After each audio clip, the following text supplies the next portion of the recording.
Hello, all, and thanks so much for stopping by. Today, we're going to review Starfield as it is in the early August 2025. So with all the updates and official add ons, no Creation Club here. I didn't rate Creation Club, but I will say that I am very ambivalent about Creation Club. Anyway, we're not here for that. Where am I coming from? I'm not the kind of person that plays every game, like I work for some IGN or something. I won't rate some games, but as far as Starfield and Bethesda games, well, Bethesda, I'm a huge fan. Huge fan of large open world games that you can explore. Love exploring. Love first person, where it makes it very immersive. Love the environments. Fallout 3, just love that. As far as the Fallout series too, I just love their cheekiness, the cheekiness of the Fallout series. I also love Cyberpunk. That's not Bethesda, but I love those type of games. So that's what we're going off of here. I already have a bias toward this type of game. Also, it goes the other way when you don't think it's great. More negative about it. But anyway, I also loved Prey. Prey was published by Bethesda. Just an awesome game. Not quite the same. Just very good in just so many ways. Yet, Prey sort of tanked, right? Like you had this main reviewer online, recently putting out a review of Prey, and they go, I didn't do this when it came out because I didn't even know about it. It's crazy. And why? Because of the marketing, supposedly. So, for that person not to know that Prey existed when it came out, I'd say the marketing was pretty bad. And I wanted to say that last because I want to get into the first thing I'm reviewing, and that's marketing, which may sound weird, but as far as Bethesda goes, they usually do an awesome job of marketing, right? I think with some of the games, with their fan base, they don't need to market much. But when it comes to the Fallout series, they are just like the gold standard, right? They make these films. They're like super excellent. They're, I don't know, they draw you in. They're poignant. They make you feel like you're part of the game. You have a vested interest in the game before you even play. If you don't know what I'm talking about, you can look at Fallout 4 and Fallout 3 trailers, and the cinematic thing, like the opening for Fallout 3, is just excellent. And the Fallout 76 and Fallout 4 trailers, and I don't know, the black and white one I think is in the game as well as an intro. I mean, super excellent. And just everything is great. So anyway, it gets you all like emotionally involved in the game. It gets you to also know a lot about the game before you start. Okay, so it occurred to me that one of the reasons I think Starfield hasn't done as well is because they didn't do anything like that for Starfield, which is just kind of shocking when you think about it, because they have all this material to work with Starfield. I mean, the Earth gets destroyed. I mean, you can't get more dramatic than that. With all the people that must have been left and died, and all the animals, and it's just like a big piece of sand now. So, I mean, there's all kinds of cinematic things they could have done with that. Besides the other wars they talk about with the mechs, and what do they call the other things? Xenobiology, the nasty animals they used in the wars for a little bit there. So they just have no shortage of things to go on to make really dramatic and poignant cinematics, trailers, whatever you want to call it, things that are intros to the game. And they didn't do that. And you just don't have, it's like the game doesn't seem to have a soul, and I think that's part of it. Fallout seems to have a soul, and it's partly because you are so drawn in with their marketing the way they do it. So, as far as a grade, okay, yeah, so I'm giving marketing a grade of F. It's just wild. They had to have purposely made decisions not to do some wonderful cinematic and different things with all that material they have in Starfield. Weird. Okay, so now I'm going to do the main story, by which I mean what you're pursuing in the game. And that to me was a big letdown. I was very surprised because they tease that you're going to find a lot of answers to big questions, and I'm going to talk about that more in a couple minutes. And you realize you get none, basically. And after you go through the Unity to, I guess, give a little spoiler here, maybe you can go through it yourself.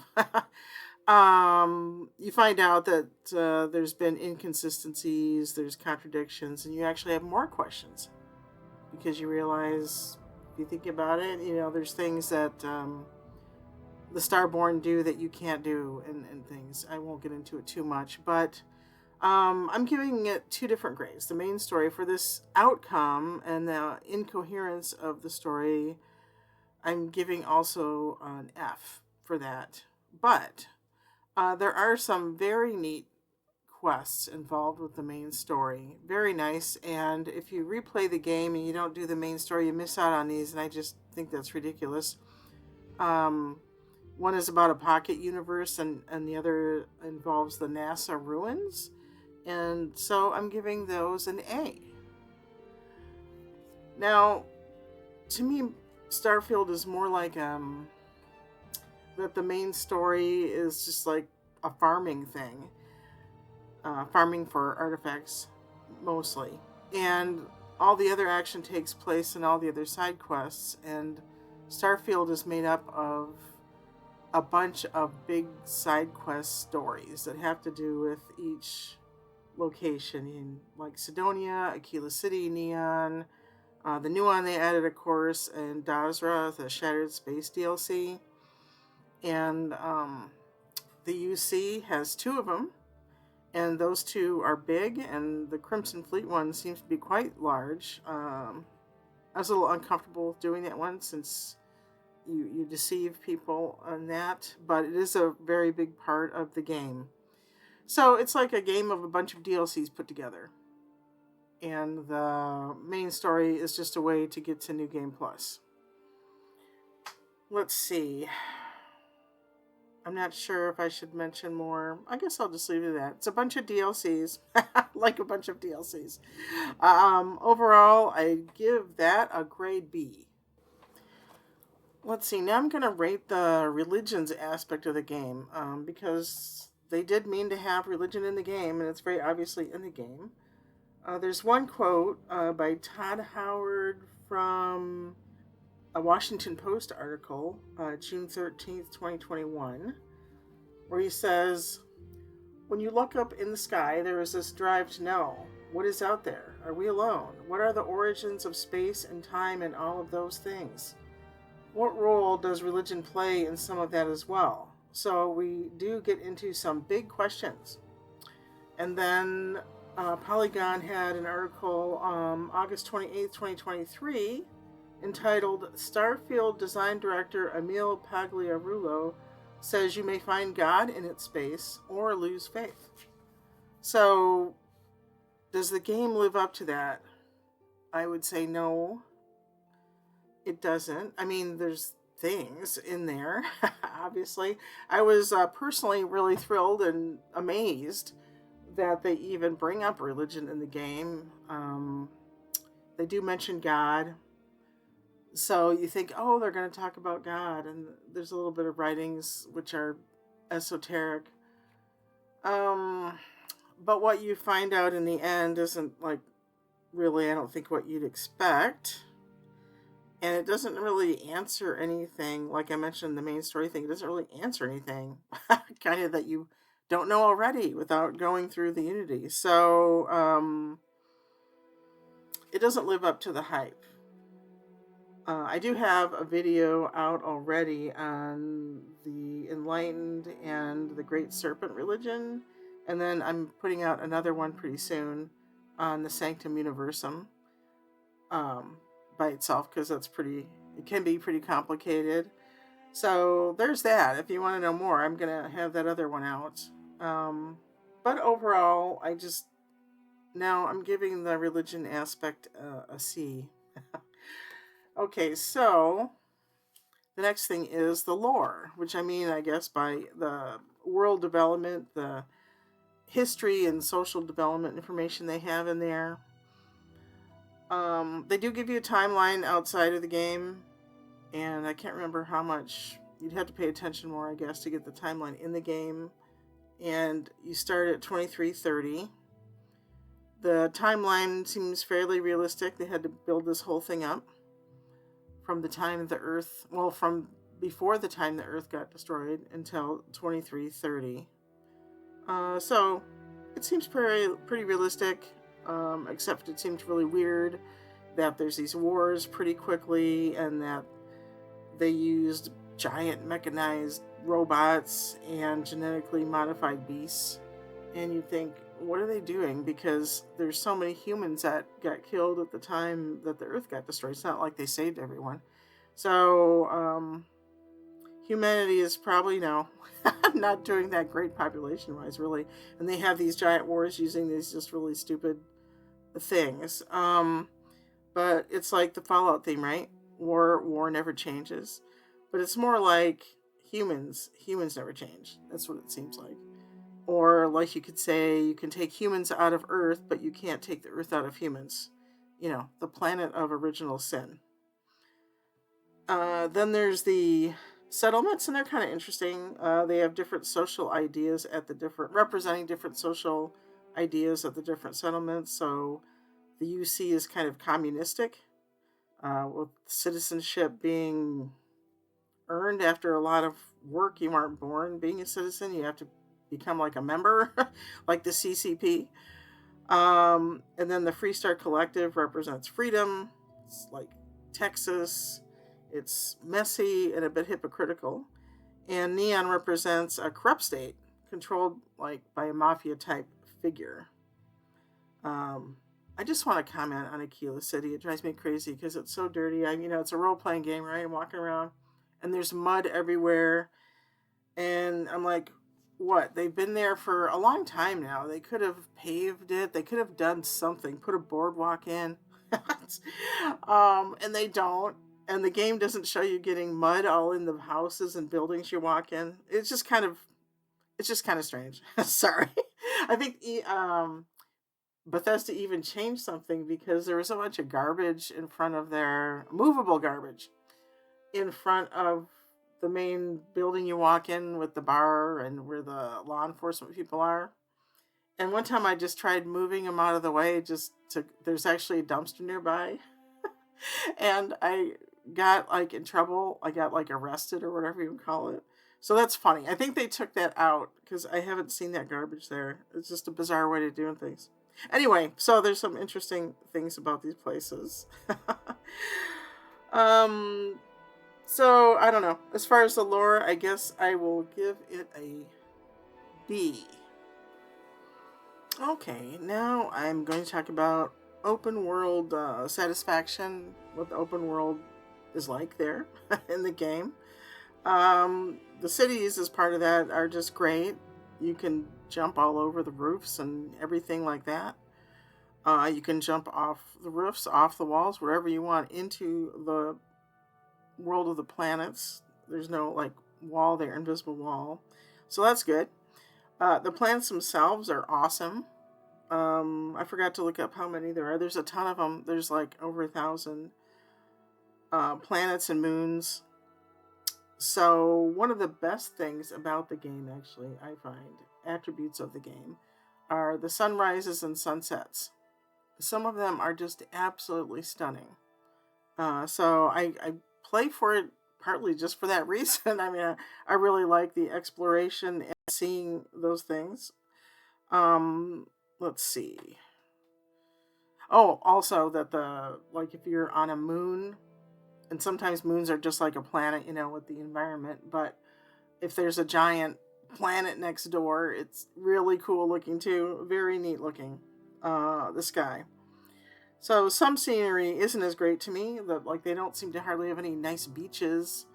They tend to put all these bizarre, like ancient flora, seafloor remains on the beach, And a lot of times they're really hazy as well. So beaches aren't as cool. One thing that's a problem, I don't think it's supposed to be a problem. I don't know. Once in a while, you will run into an invisible wall on a planet.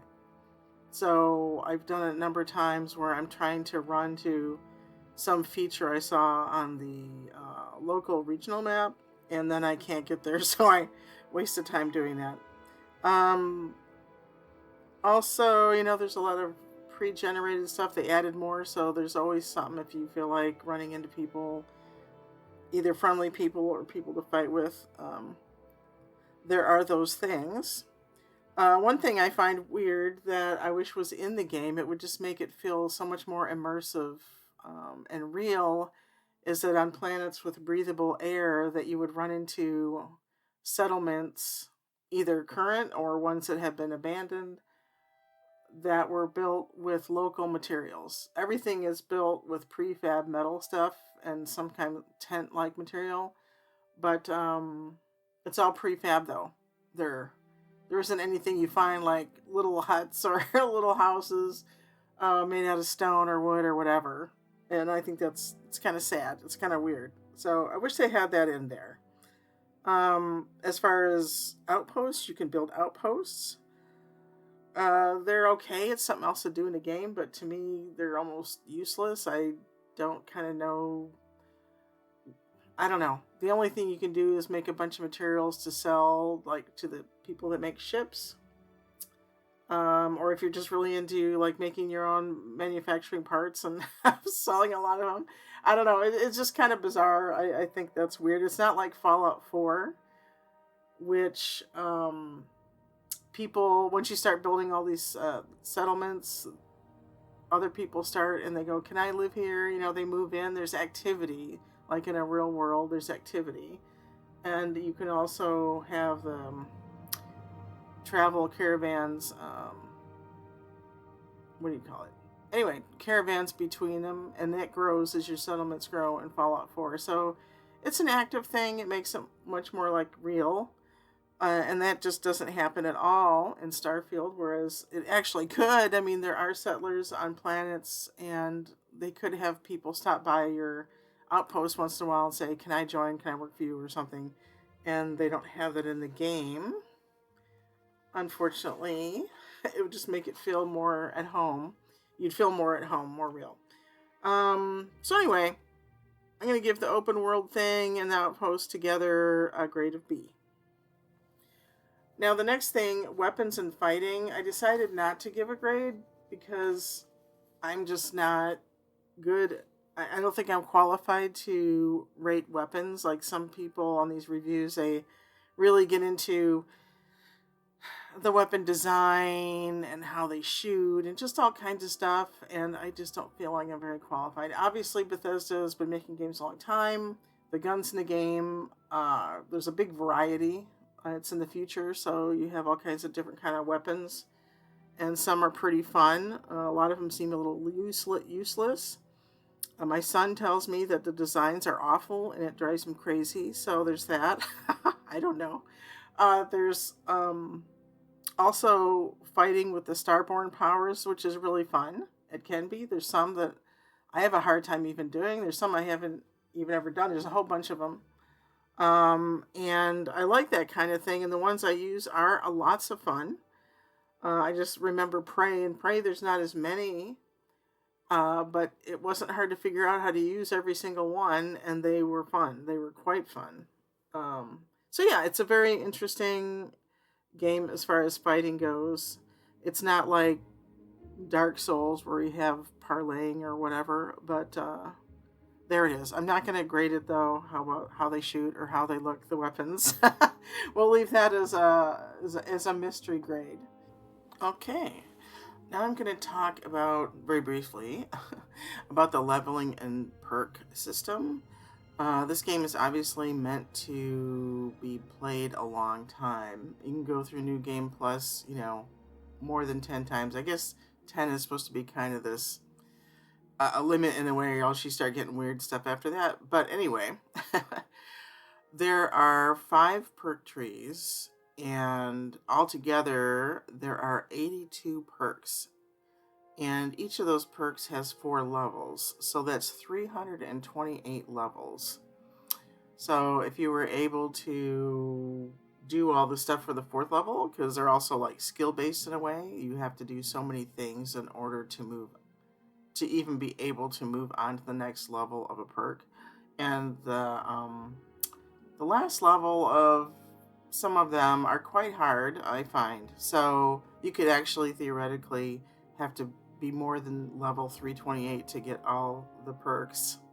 But I'm level 139 right now, and I only have 18 all the way up to level 4. And there's 24 that I have no, you know, perk points in, because a lot of them seem sort of useless. It's going to be depending on how you play. Like, I've been playing on normal level all this time, and I found that I don't really need much or any of the combat ones, which is kind of funny. So I'm very sure that if I started playing hard, very hard, that I would want those perks leveled up in the combat skill. Um, Other ones are kind of, like I said, hard. Pickpocketing is hard because there are so many people walking around and you don't have that much opportunity. And sneak to me isn't as good as I would kind of like it in the game. So there are hard ones and there's useful ones, not as useful ones.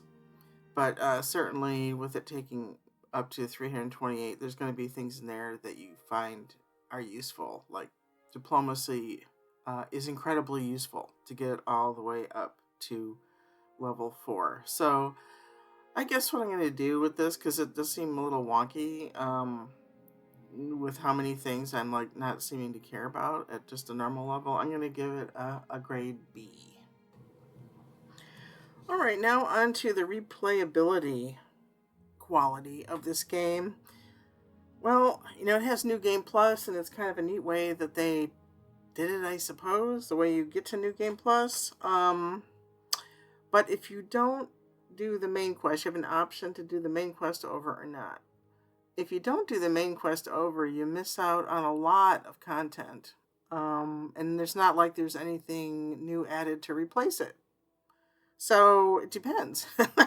If you want to play all that content over, then it's pretty replayable, because like there's a couple of main quests especially that won't be there if you don't do the main quest, and your companions won't be there. They might be there, but it's not the same. Like in the main game, you can romance them if you want, or just be good friends. Either way, they have a lot of content to themselves. They have their own quest lines. So if you choose not to do the main story, the main quest, then you miss out on all that. So I don't know. To me, it seems really empty without doing the main quest. So I'd say no, kind of. Yes and no.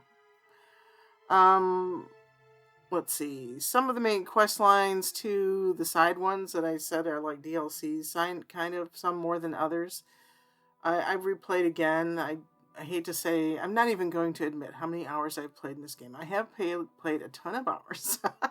And I'm on my 6th playthrough, but it's not like I did everything. In the previous one, for sure, I didn't play as long. I didn't do everything, but I needed to start a new game. Like, I actually forgot about the whole Sidonia thing. That's how memorable that whole quest line is. It's not too exciting. As far as the replayability with the planets, that's interesting because they're pretty much different all the time. They have auto generation things. I'm sure some planets are going to be a certain way all the time, but they still change what's on them, and that's neat. But I think the planets do change as well, because when I played through the first time, I found this really bizarre planet that looked like it was for Halloween or something, or horror. It was creepy, okay, and I was very surprised. And my son saw it and he said he didn't like that. So it's kind of interesting. I haven't seen another environment like that. So It really depends.